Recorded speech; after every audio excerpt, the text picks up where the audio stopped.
প্রশ্ন বিচিত্রা চ্যানেলে তোমাদের সকলকে স্বাগতম জানাই। আশা করি তোমরা সকলে ভালো আছো। আজকে আমরা এই ভিডিওর মাধ্যমে পড়ব ক্লাস 6-এর রায় ও মার্টিন প্রশ্ন বিচিত্রা 2026-এর গণিতের দ্বিতীয় পর্যায়ক্রমিক মূল্যায়নের জন্য গণিতের 3 নম্বর প্রশ্নপত্র। ঠিক আছে, 3 নম্বর প্রশ্নপত্র। এটা রায় আর মার্টিন প্রশ্ন বিচিত্রা 139 পাতায় তোমরা এটা পেয়ে যাবে। এটার পুরো পেজটা আজকে আমি করে দেখাবো তোমাদেরকে। তোমরা অবশ্যই ভিডিওটা দেখবে। তোমাদের যার যেখানে অঙ্ক আটকাবে তোমরা এই ভিডিওটা খুলে তোমাদের সেই অঙ্কটা দেখে নিও। ঠিক আছে, দেখো প্রথমেই একের দাগের কি বলছে। একের দাগের বলছে যে শূন্যস্থান পূরণ করো। 1/4 ছাড় মানে শতকরা কত ছাড়? 1/4 মানে কত? 1/4 মানে 1/4 বলা হয়। ঠিক আছে, 1/4 মানে 1/4। এবার এটাকে শতকরায় বার করতে গেলে 100% দিয়ে গুণ করতে হবে।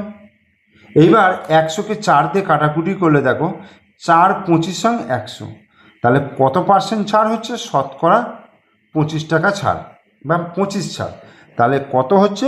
25। বোঝা গেল? সমস্ত যুগ্ম সংখ্যার গসাগু কত? দেখো যুগ্ম সংখ্যা 2 থেকে শুরু হচ্ছে, 2, 4, 6, 8, এইভাবে সংখ্যা চলতে থাকবে। এদের গসাগু কিন্তু 2 হবে, কারণ 2 একমাত্র সংখ্যা যেটা সব কটাকে ভাগ করা যাবে। ঠিক আছে, তাহলে গ সা গু কত হয়ে যাবে? 2। শূন্যস্থান পূরণ করতে বলেছে।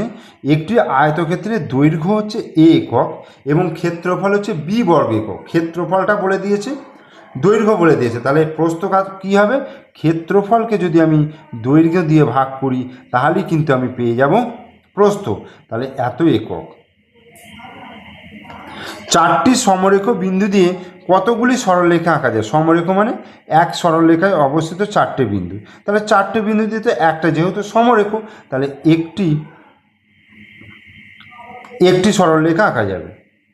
শুদ্ধ আবৃত দশমিক সংখ্যাটি হলো, শুদ্ধ আবৃত দশমিক দেখো 0.3 পৌনাপৌনিক, 0.14 পৌনাপৌনিক মানে 4-এর মাথায় পৌনাপৌনিক। এটা দেখো 2 আর 3 একটা ফাঁকা রয়েছে, এটা দেখো 0, 3 ফাঁকা রয়েছে। তার মানে শুদ্ধ কখন বলবো? যখন দশমিকের পরে প্রত্যেকটাতে আবৃত দশমিক থাকবে, মানে দশমিকের পর থেকে আবৃত দশমিকটা শুরু হবে। ঠিক আছে, কিন্তু এখানে দেখো বি সি ডি এইগুলোর ক্ষেত্রে কিন্তু দশমিকের পর থেকে শুরু হয়নি, কিন্তু এর ক্ষেত্রে দেখো 0.3 পৌনাপৌনি মানে এইটা শুরু হয়েছে, তাই এটা হচ্ছে শুদ্ধ আবৃত দশমিক। দুটি সংখ্যার গুণফল 1, তাই তারা পরস্পর কি হবে? দুটি সংখ্যার গুণফল যদি 1 হয় তাই তারা পরস্পর হবে মৌলিক।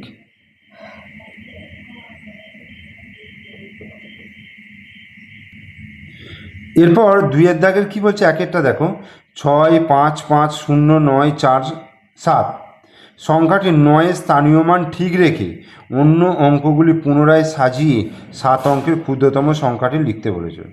কি বলছে?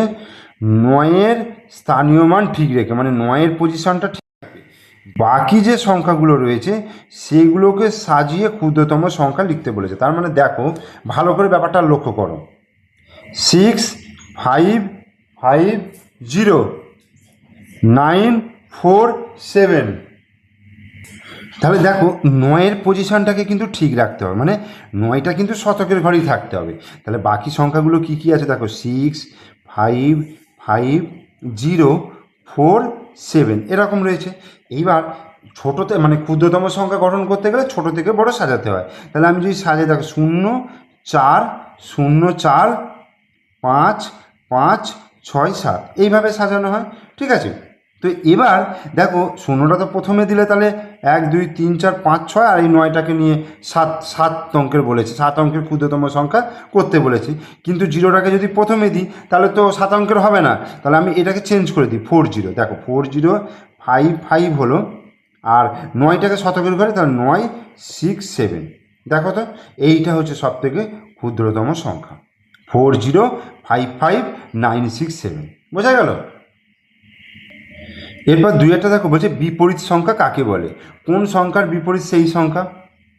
বিপরীত সংখ্যার মানে কোন সংখ্যার বিপরীত সেই সংখ্যা। আগে বলছে বিপরীত সংখ্যা কাকে বলে। দেখো তোমাদেরকে আমি এটা একটু ভালোভাবে বুঝিয়ে দেখাচ্ছি। দেখো আমি প্রথমে যদি এরকম একটা সংখ্যা রেখা নিই, ঠিক আছে, সংখ্যা রেখা যদি ধরো এখানে 0 হলো, তাহলে এদিকে +1, এটা +2, +3, +4 এইভাবে যাবে। আবার এই দিকে যখন নেবো -1, -2, -3, -4, তাহলে এখানে দেখো জিরো সংখ্যাটা মাঝখানে রয়েছে। ডান দিকে যত যাচ্ছে তত পজিটিভ সংখ্যা আসছে, আর বাঁ দিকে যত যাচ্ছি তত নেগেটিভ সংখ্যা আসছে। এবার এই +1-এর বিপরীত হচ্ছে -1, এই +2-এর বিপরীত হচ্ছে -2, +3-এর বিপরীত হচ্ছে -3, +4-এর বিপরীত হচ্ছে -4। এইভাবে যে কোনো সংখ্যা বলবো তার বিপরীত সংখ্যা মাইনাস হয়ে যাবে। একমাত্র দেখো জিরোটা কোথায় আছে, একদম নিউট্রাল পয়েন্টে। জিরোর যদি বিপরীত সংখ্যা করি তাহলে জিরোই হবে। তাহলে কোন সংখ্যার বিপরীত সেই সংখ্যা, তাহলে জিরোর বিপরীত হচ্ছে জিরো, অর্থাৎ জিরো সংখ্যার বিপরীত সেই সংখ্যাই হচ্ছে। বুঝা গেল? আর বিপরীত সংখ্যা কাকে বলে যদি বলে, দুটো সংখ্যা যাদের মান সমান কিন্তু বিপরীত চিহ্ন বিশিষ্ট, সেই রকম সংখ্যাকে বলা হচ্ছে বিপরীত সংখ্যা। ধরো +1, -1, দুটোর মানটা কিন্তু 1, কিন্তু তাদের চিহ্নটা আলাদা, অর্থাৎ একটা পজিটিভ একটা নেগেটিভ। তো এক্ষেত্রে এই সংখ্যাগুলোকে বিপরীত সংখ্যা বলা হয়। আর জিরো সংখ্যার বিপরীত সংখ্যা হচ্ছে জিরো। এবার 3-এরটা বলছে এক্সকে 2 দিয়ে গুণ করে গুণফলটি থেকে 3 বিয়োগ করলে সংখ্যাটি কত হবে। এক্সকে 2 দিয়ে গুণ করা মানে 2 গুণিত এক্স মানে 2x হলো, গুণ করে গুণফল থেকে 3 বিয়োগ করলে ধর 3 বিয়োগ করা হলো, তাহলে 2x - 3। এবার বলছে 1.23কে সামান্য ভগ্নাংশে প্রকাশ করো, কী হবে।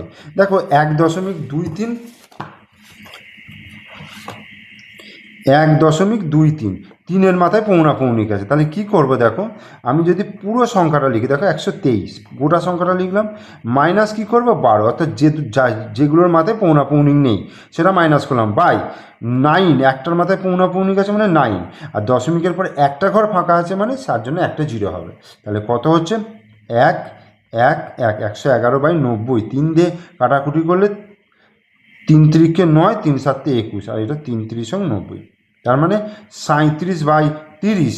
এবার এটাকে যদি এতে নিয়ে আসি পূর্ণ সংখ্যা, তাহলে 1×7/30 এটা হবে। বা তোমরা সামান্য ভগ্নাংশে এটাকেও রেখে দিতে পারো, কোনো অসুবিধা নেই। কোনো সংখ্যা ও তার অনন্যকের গসাগু এবং লসাগু কত। সিম্পলি একটা সংখ্যা আমি ধরে নিই, দেখুন একটা সংখ্যা ধরে নিই যদি করি, ধরো 1 সংখ্যা, ঠিক আছে, 1-এর উল্টো সংখ্যা কী হবে, মানে অনন্য সংখ্যা কী হবে, 1-এর 2। এবার এদের গসাগু আর লসাগু বার করতে বলেছে, ঠিক আছে। দেখো গসাগু কী হবে, যেহেতু ভগ্নাংশ তাহলে ওপরগুলোর গসাগু মানে ওপরে গসাগুর হচ্ছে ভগ্নাংশের গসাগু বার করার সূত্র হচ্ছে ওপরগুলোর গসাগু মানে লবগুলোর গসাগু আর হরগুলোর লসাগু। তাহলে আমি কী লিখব, গসাগু হচ্ছে ওপরগুলোর গসাগু হচ্ছে 1 আর নিচেরগুলোর লসাগু হচ্ছে 2, তাহলে 1-এর 2। আর লসাগু কী হবে, ওপরগুলোর লসাগু মানে 1-এ লসাগু 1 আর নিচেরগুলোর গসাগু 1 আর 2-এর গসাগু হচ্ছে 1, তার মানে 1 হয়ে গেল। তাহলে আমরা এখান থেকে দেখো আমরা তো পার্টিকুলার দুটো সংখ্যা নিয়ে নিয়েছি, সেখান থেকে আমরা বার করেছি। তো এক্ষেত্রে কি হচ্ছে, দুটো সংখ্যার গসাগু হচ্ছে, দেখো এটা যদি মূল সংখ্যা হয় তাহলে তার অনন্যকটা হয়ে যাচ্ছে গসাগু, মানে মূল সংখ্যার অনন্যক, মূল সংখ্যার অনন্যক এইটা হয়ে যাবে গসাগু। আর মূল সংখ্যা দেখো একটা মূল সংখ্যা যদি ধরি তাহলে মূল সংখ্যাটাই হয়ে যাবে লসাগু। এইভাবে তোমরা লিখবে। তাহলে 2-এর দাগ হয়ে গেল। এবার 3-এর দাগে নিচের প্রশ্নগুলি উত্তর দাও। বলছে যোগের সংযোগ নিয়ম যাচাই করতে বলেছে, +5, +3, +2। দেখো কী আছে, +5, +3 আর হচ্ছে +2, এই 3টে সংখ্যার সংযোগ নিয়ম দেখো কেমনভাবে করতে হবে। +5, +3 এই সেকেন্ড ব্র্যাকেট দিয়ে এটাকে +2 করলাম, মানে প্রথম দুটো যোগফল আগে করব, তারপরে তৃতীয়টার সঙ্গে যোগ করব, অর্থাৎ 5 আর 3 8 +8, তার সঙ্গে +2 যোগ হবে, অর্থাৎ 8 আর 2 10, অর্থাৎ +10 হয়ে গেল। আর একটা কী হবে, ধরো +5 এই ব্র্যাকেটটা সেকেন্ড ব্র্যাকেটটা লাস্টের দুটোর মধ্যে হবে, অর্থাৎ এইরকম +3 আর হচ্ছে +2 এই হলো।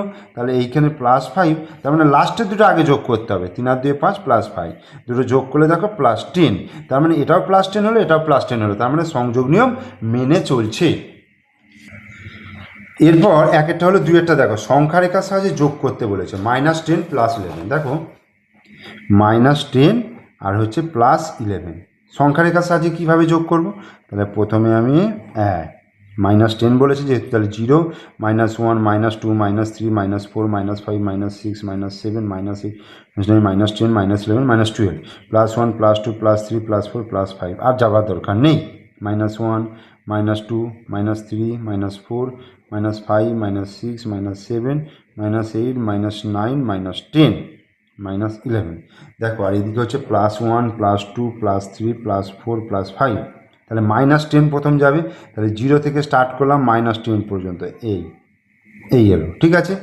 এইবার +11 মানে আবার ডান দিকে যাবে, তাহলে এখান থেকে এই পর্যন্ত হচ্ছে 10 ঘর, আরও 1 ঘর গেলে 11 ঘর, তার মানে এইটা হচ্ছে +11 গেল আর এইটা হচ্ছে -10 গেল, তাহলে লাস্টে ওভারঅল কততে গিয়ে দাঁড়ালো, +1 গিয়ে দাঁড়ালো, তাহলে এইটার ভ্যালু হয়ে যাবে +1, ঠিক আছে, যেহেতু লাস্টে যেখানে গিয়ে দাঁড়াচ্ছে সেইটাই হয়ে যাচ্ছে মান, অর্থাৎ +1। পাশাপাশি দুটি দোকানদার কোনো একদিন প্রথম জনের 50 টাকা লাভ আর দ্বিতীয় জনের -50 টাকা লাভ হলো, তবে প্রথম জনের দ্বিতীয় জনের থেকে কত বেশি লাভ বা ক্ষতি হলো। দেখো প্রথমত প্রথম জনের 50 টাকা লাভ আর দ্বিতীয় জনের -50 টাকা লাভ, মানে হচ্ছে এটা লিখতে পারবো 50 টাকা ক্ষতি, ঠিক আছে। এই যে -50 টাকা লাভ মানে হচ্ছে 50 টাকা ক্ষতি, এইটার অর্থ মানে হচ্ছে 50 টাকা ক্ষতি, তো এর লাভ হলো এর ক্ষতি হলো, তাহলে প্রথম জনের থেকে দ্বিতীয় জনের কত বেশি লাভ বা ক্ষতি হলো, তাহলে প্রথম জনের 50 টাকা লাভ হয়েছে আর দ্বিতীয় জনের 50 টাকা ক্ষতি হয়েছে, তার মানে প্রথম জনের থেকে দ্বিতীয় জনের কত 50 50 100 টাকা ক্ষতি হলো। তাহলে দেখো 50 টাকা লাভ হলে 50 টাকা ক্ষতি হয়েছে, উত্তরটা কী চেয়েছে, প্রথম জনের দ্বিতীয় জনের থেকে কত বেশি, দ্বিতীয় জনের তো 50 টাকা ক্ষতি আর এর 50 টাকা লাভ, তার মানে কি এর থেকে এর 100 টাকা বেশি লাভ হয়েছে, 100 টাকা লাভ হলো, কেন বলো তো, এর তো 50 টাকা ক্ষতি আর এর তো 50 টাকা লাভ, তার মানে এর 50 টাকা ক্ষতি মানে এর 50 পিছিয়ে গেল আর এই 50 টাকা লাভ মানে আর 50 এগিয়ে গেল, তাহলে এর 50 পিছনো আর এর 50 এগোনো, তার মানে টোটাল কত হয়ে গেল 100 টাকা, ওর থেকে 100 টাকা বেশি লাভ হয়ে গেল। এরপরে 4 অঙ্কটা দেখো, -15 বিপরীত সংখ্যা, এই সরলটা করতে হবে, তাহলে সরলটাকে টুকে নিই, ঠিক আছে। 4 দেখো -15 এর বিপরীত সংখ্যা, এই -4 এর বিপরীত সংখ্যা, -9 এর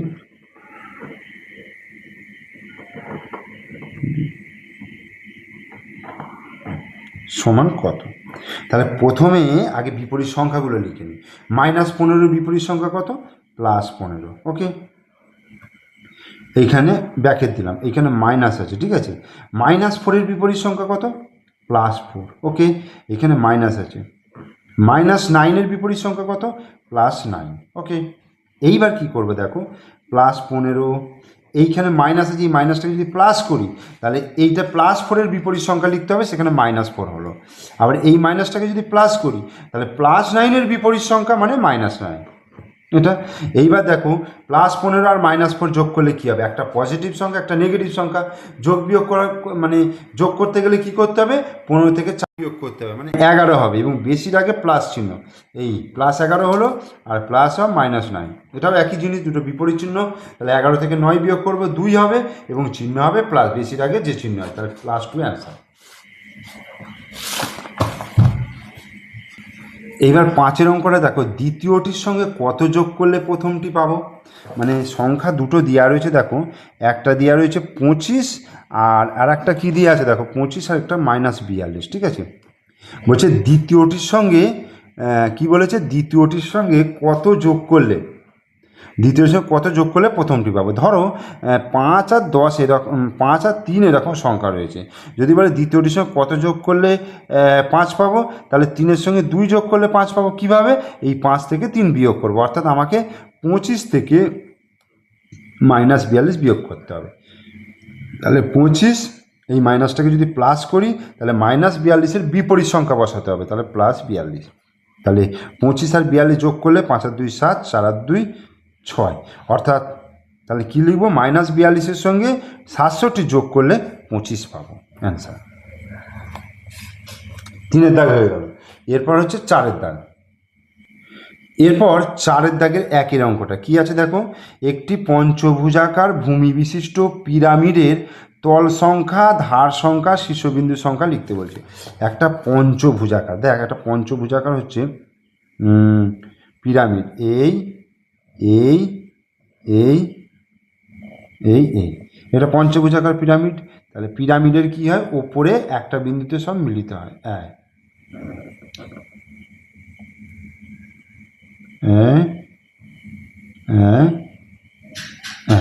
এটা হচ্ছে পিরামিড।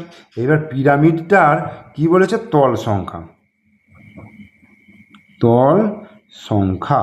পিরামিডের তল সংখ্যা দেখো কটা তল, নিচে তো একটা তল আছেই, একটা তল, আর এইখানে দেখো 1 2 3 4 5টা, আর ওই পিছন দিকে একটা 6টা, তাহলে 6টি তল হয়ে গেল। ধার সংখ্যা, ধার কটা আছে দেখো, 1 2 3 4 5টা, 6 7 8 9 10টা, তাহলে ধার সংখ্যা হচ্ছে 10টি। আর শীর্ষবিন্দু, শীর্ষবিন্দু এখানে একটা, আর এইগুলো 2 3 4 5 6, 6টি। অ্যাকচুয়াল শীর্ষবিন্দু শুধুমাত্র এটাকেই বলা হয়, ঠিক আছে? এই পিরামিডের শীর্ষবিন্দু বলতে গেলে এইটা বোঝায়, কিন্তু এইগুলোও কিন্তু শীর্ষবিন্দু, এগুলোকেও শীর্ষবিন্দু বলা হয়। তাহলে মোট 6টা হলো, ঠিক আছে? তল সংখ্যা 6টা, ধার সংখ্যা 10টা, আর শীর্ষবিন্দু সংখ্যা 6টা। ওকে, এবার একটি সমকোণী চৌপলের ধার সংখ্যা x, শীর্ষবিন্দু সংখ্যা y, আর তল সংখ্যা z হলে x + y - z সমান কত? তাহলে একটা সমকোণী চৌপল একটু এঁকে ফেলি, কষ্ট করে দেখো, একদম সুন্দর করে এঁকে ফেলো এরকমভাবে। এই হলো, জুড়ে দিলাম। এইবার কি বলেছে দেখো, চৌপলের ধার সংখ্যা x, ধার কটা আছে দেখো, 1 2 3 4 5 6 7 8 9 10 11 12, তাহলে 12টা ধার আছে। শীর্ষবিন্দু কটা আছে? শীর্ষবিন্দু y দেখো 1 2 3 4 5 6 7 8, তাহলে 8টা হয়ে গেল। আর তল সংখ্যা z মানে 6টা, তাহলে x + y - z সমান কত? x হচ্ছে 12, y হচ্ছে 8, আর z হচ্ছে 6। তাহলে 12 আর 8-এ কত? 20, 20 থেকে 6 বিয়োগ করলে কত হচ্ছে? 6 7 আর 9 10, তার মানে 14। তাহলে 14 অ্যান্সার হয়ে গেল। এবার হচ্ছে ঘনক এবং সমকোণী চৌপলের মধ্যে পার্থক্য কী? দেখো সমকোণী চৌপল হচ্ছে এইটা, আর ঘনক দেখো, ঘনকের আকৃতিটা কেমন দেখো,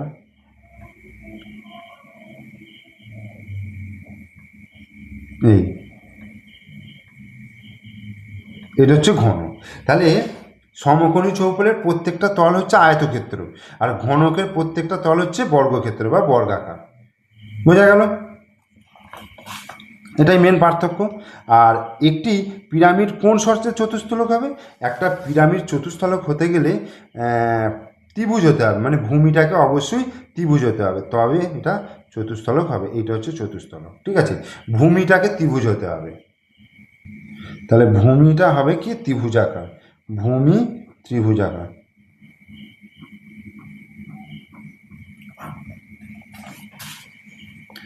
এই হলো। এবার 5-এর দাগে দেখো, যে কোনো 5টি প্রশ্নের উত্তর দিতে বলেছে। এখানে আমি এটাকে পুরোটা টুকে নিই খাতায়। কি আছে? 0.0539 মাইনাস 0.0002 এর 0.4 প্লাস 0.56 গুণিত 0.07 বাই 0.04 গুণিত 0.25। দেখা যাক কী হয়। প্রথম আগে এটা আমি বিয়োগ করে ফেলি, দশমিকের পর এটাও 4টে ঘর, এটাও 4টে ঘর, তাহলে 2 যদি এটা বিয়োগ করি তাহলে 7 হয়ে যাচ্ছে, আর বাকি সংখ্যাগুলো কিন্তু বসে যাচ্ছে। এই 0.0537 গুণিত এর বলেছে 0.4 প্লাস আবার 0.56 গুণিত 0.07 বাই 0.04 গুণিত 0.25। এবার এটাকে তাহলে দেখো এবার এরপরে কি হবে, এরপরে আমি এটাতে গুণ করবো। দেখো 4 7 28 8, 4 3 12 13 14 4 হাতে 1, 4 5 20 আর 1 21। ঠিক আছে, এবার 1 2 3 4 5, 5টার আগে দশমিক হবে, মানে 1 2 3 4 0 দিয়ে দশমিক দিলাম। আর এটা হবে 0.56কে 0.07 দিয়ে গুণ করি, তাহলে 6 7 42 2 হাতে 4, 5 7 35 36 37 8 39। এবার দশমিক বিন্দু দুটো চারটে, অর্থাৎ 1 2 3 0 দিয়ে দশমিক একটা 0 দিলাম বাই এইটাকে দিয়ে গুণ করলে 4 25 100 আর দশমিক বিন্দু 1 2 3 4, 1 2 3 0 দিয়ে দশমিক দিলাম, এই হলো। ঠিক আছে, তাহলে এবার কি হবে দেখো, এই দুটো যদি যোগ করি তাহলে কি হচ্ছে, তাহলে 8 হলো। আচ্ছা, এইখানে 5টা সংখ্যা শূন্য করতে হবে, তাহলে আমার যোগটা করার সুবিধা হবে। তাহলে 8 হলো, 4 আর 2 কত হচ্ছে 6 হচ্ছে, 9 আর 1 10 0 হাতে 1 3 আর 1 4 আর 2 6 আর 0 0 এই 0.06 06 আর বাই 0.0100। এইবার 1 2 3 4 5টা আছে, এখানে 1 2 3 4 একটা শূন্য খায় নাও, তাহলে দশমিক বিন্দুকে তুলে দাও।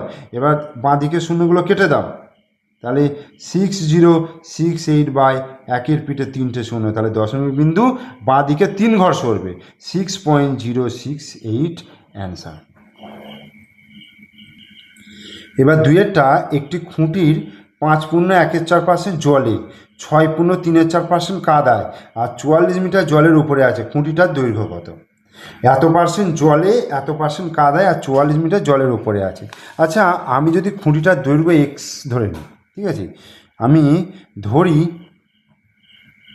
খুঁটিটির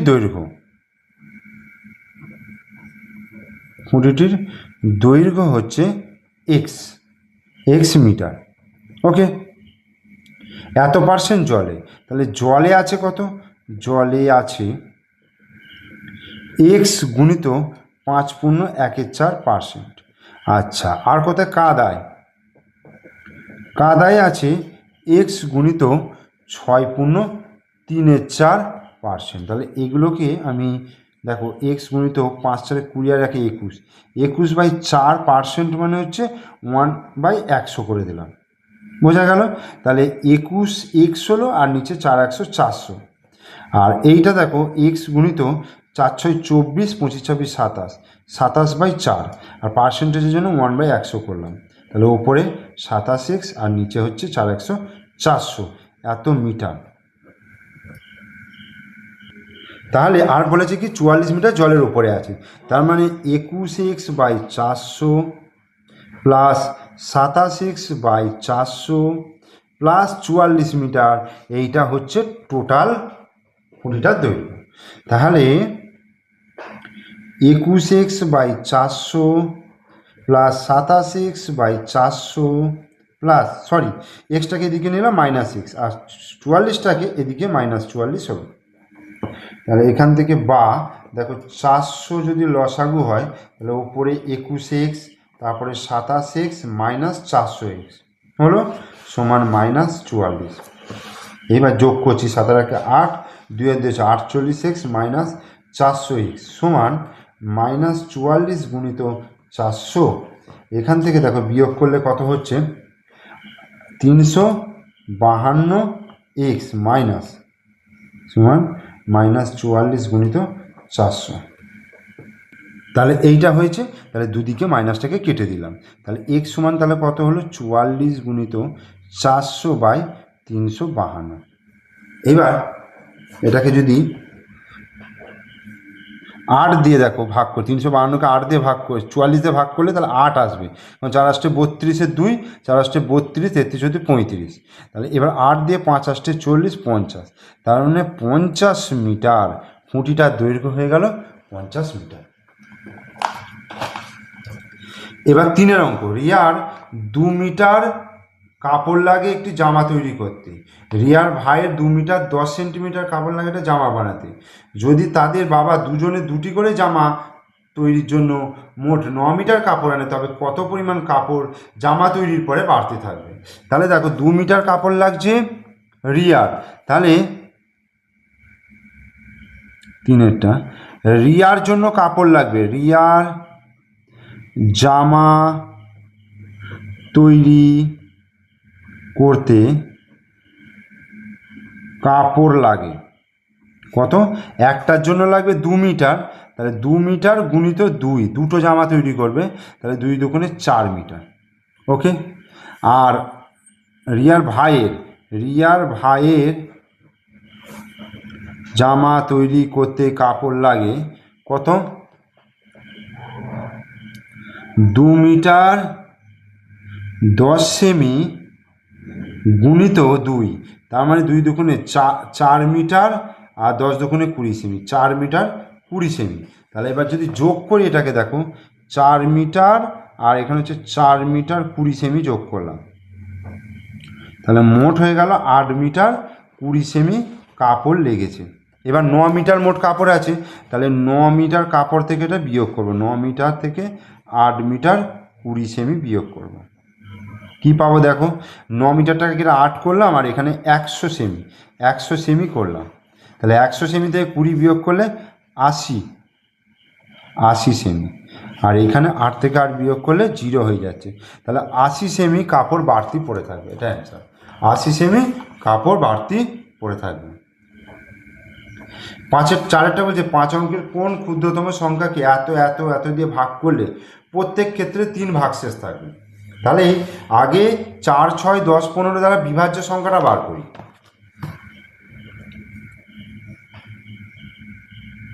4, 6, 10, 15, দেখো লসাগু করবো, 2 দুগুণে 4, 3 দুগুণে 6, 5 দুগুণে 10, 15, 3 দিয়ে 2, 3 একে 3, 5, 3 5, 15, 5 দিয়ে 2, 1, 5 একে 5, 5 একে 5, তাহলে লসাগু 2 গুণিত 3 গুণিত 5 গুণিত 2, 3 দুগুণে 6, 6 দুগুণে 12, 5 12 60 হয়ে গেল। তাহলে 60 হচ্ছে 4, 6, 10, 15 দ্বারা বিভাজ্য। এইবার 5 অঙ্কের ক্ষুদ্রতম সংখ্যা বলেছে, তাহলে 5 অঙ্কের ক্ষুদ্রতম সংখ্যা কত? 1-এর পিঠে 4টে শূন্য, 5 অঙ্কের ক্ষুদ্রতম সংখ্যা। এইবার এইটাকে আমি 60 দিয়ে ভাগ করব, তাহলে 60 একে 60 হচ্ছে 0, 4,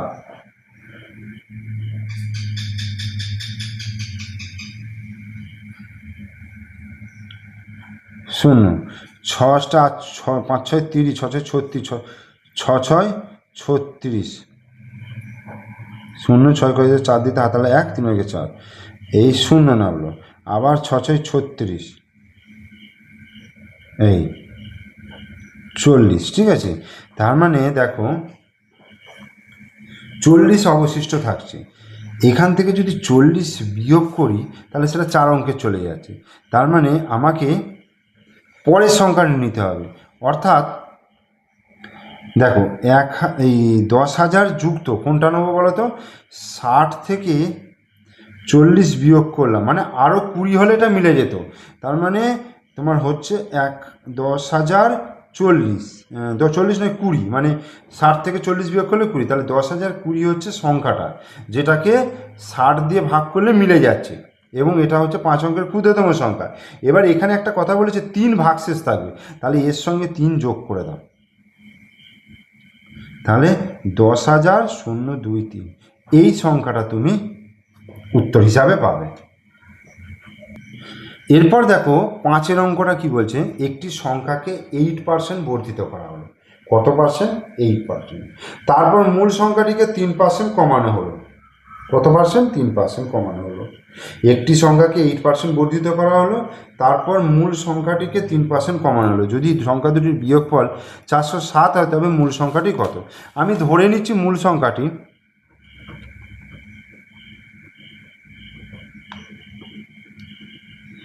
ধরি মূল সংখ্যাটি এক্স। ওকে, ধরি মূল সংখ্যাটি এক্স। একে কত বাড়াচ্ছে দেখো, এক্স প্লাস এক্স গুণিত 8%, মানে বাড়িয়ে হচ্ছে এটা এক্স প্লাস এক্স গুণিত 8/100, তার মানে 100 এক্স প্লাস 8x/100, তার মানে 108x/100। এইটা হয়ে গেল বাড়ানোর পর। আর কমাচ্ছে দেখো, কমিয়ে হচ্ছে এক্স মাইনাস এক্স গুণিত 3%, 3x/100, তার মানে 100x মাইনাস 3x/100 সমান 97x/100। এই দুটোর বিয়োগফল বলে দিয়েছে 407। অর্থাৎ 108x/100 মাইনাস 97x/100, এটা সমান বলে দিয়েছে 407। তাহলে 100 লসাগু, ওপরে 108x মাইনাস 97x সমান 407। 1 আর এখানে হচ্ছে 1, 11x সমান 407, 0 0 100 দিয়ে গুণ করলাম, তাহলে x সমান 407 00/11, 3 11 33, 7 11 77, 0 0, তাহলে x সমান 3700। তাহলে মূল সংখ্যাটা হয়ে গেল 3700। 6টা পশ্চিমবঙ্গের একটি জেলার বিভিন্ন বছরে মোট গম উৎপাদনের রাশি তথ্য নিম্নরূপ। বছর হচ্ছে 2019 থেকে 2023 পর্যন্ত দিয়ে দিয়েছে, আর গমের পরিমাণ 2500, 3000, 3500, 2000, 4000 এইভাবে দিয়েছে। আমি যদি 500 500 হিসাবে নিই তাহলে হয়ে যাচ্ছে। দেখো এই ওকে, তাহলে আমি যদি এটাকে এক্স ভাবি, এটাকে ওয়াই হিসাবে নিলাম, এই দিকে হচ্ছে বছর, অর্থাৎ 2019, 2020, 2021, 2022, 2023, আর এদিকে দেখো 500, 1000, 1500, 2000, 2500, 3000, 3500, 4000, মানে এটা 500। এগুলো হচ্ছে ধানের গমের পরিমাণ, কিগ্রায়, তাহলে 500, 1000, 1500, 2000, 2500, 3000, 3500, 4000। ওকে, 2019-এ দেখো স্তম্ভচিত্র তৈরি করো। এখানে 2019-এ 2500 হচ্ছে, 2500 মানে হচ্ছে এইখানে, ঠিক আছে।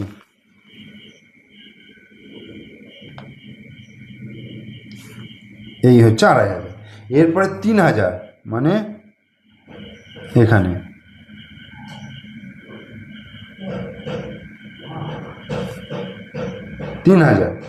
তারপরে 3500,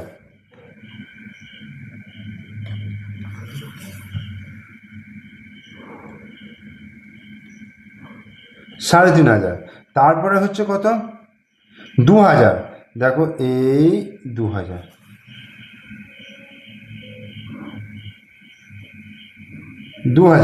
আর তারপরে হচ্ছে 4000।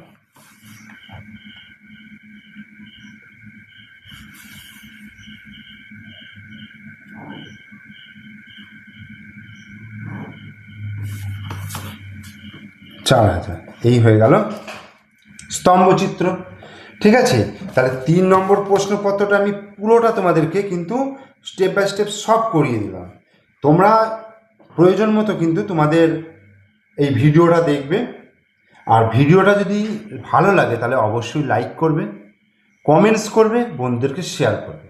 আর আমার চ্যানেলে নতুন দর্শক হলে চ্যানেলটিকে সাবস্ক্রাইব করে দিও এবং পাশে থাকা বেল আইকন প্রেস করে দিও পরবর্তী ভিডিওর নোটিফিকেশন পাওয়ার জন্য। ওকে, থ্যাংক ইউ।